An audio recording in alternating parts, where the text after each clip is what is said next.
So one of the great perpetual problems for the wind player is staying in tune. So I'm going to speak to you now of about a few issues that we have, and maybe some solutions, not particularly solutions, but things that we can think about to try and improve our tuning. Obviously, I'm going to be very clarinet centric, but some of the things I'll say, I'll try and make it as useful for other instruments as well. First thing is to make sure our blowing muscles are good. The stronger our blowing muscles and the more control we have over the instrument, the more in tune we'll be. And I know this from not having, the first thing that goes down the pan if I haven't played for a little bit is control of tuning. And if there's a solidity of muscle here and here, life is much better. So long notes are the best thing, easily the best thing you can do. Maybe 5 minutes, if you can bear 10 minutes, just to hold notes, maybe over a scale, as long as you can, as full as you can.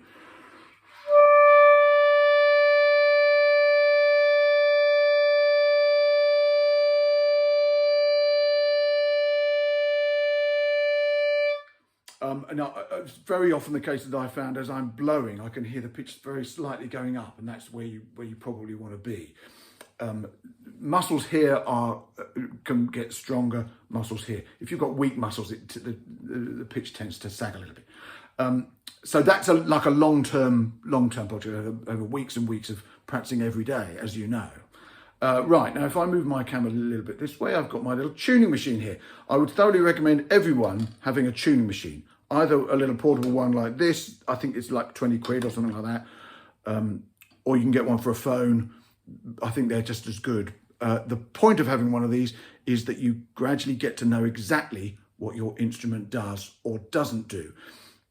Now, probably the more expensive instruments that probably most of you have got are mostly in tune, but just the nature of the material on clarinet is wood. It's going to be all over the place with heat, the amount we blow.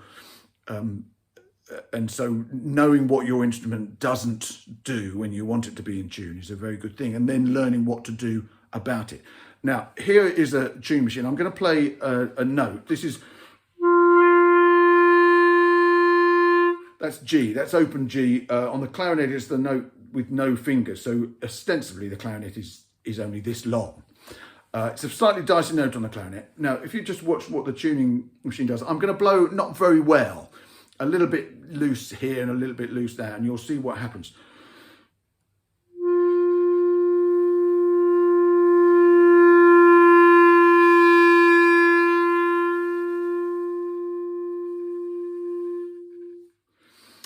This was like a long note, and it started high, and the louder I went lower in pitch. Unfortunately, in a wind section, this is exactly the opposite way around for flute. So this is why it can be an absolute nightmare. Now, if we blow properly, if we've got strength here,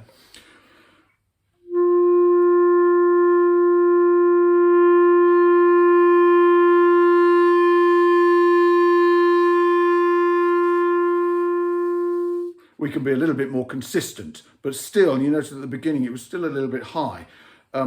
Now, I know on the clarinet, if you put some fingers down, it's going to make a difference. Now, let's just listen to what happens if I put all these fingers down.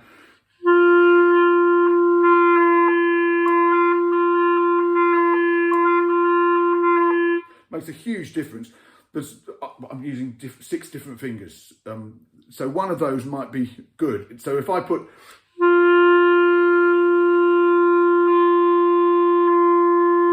If I'm super sharp, I can gradually learn what to do.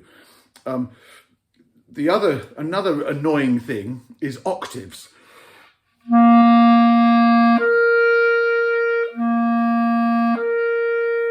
There's I think they seem to be in tune, the 2 C's. But again, if I play it quietly, you can see the bottom one is sharper than the top one. How would you know? It sounds kind of the same, but the tuning machine never lies. So knowing what to do, what can I do? Maybe you can lip it down slightly, but you don't really want to do too much of that.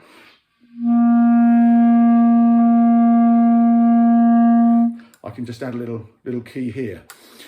So I would thoroughly recommend the tuning machine and just playing as many notes And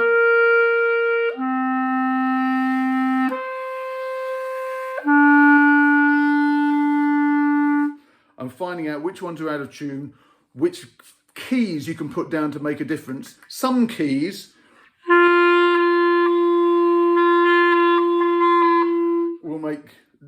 won't help at all, but a lot of them will, you know, if you know which ones to put down. Obviously when you're playing fast stuff, it's not going to help at all, but when you're playing slower stuff on like a last chord, if it's a note that you know is dodgy and you know exactly what to do when that dodgy note comes around, that's really helpful. Just takes a little bit of time, maybe make a few notes of it, but gradually the experience will tell you what to do. Good luck.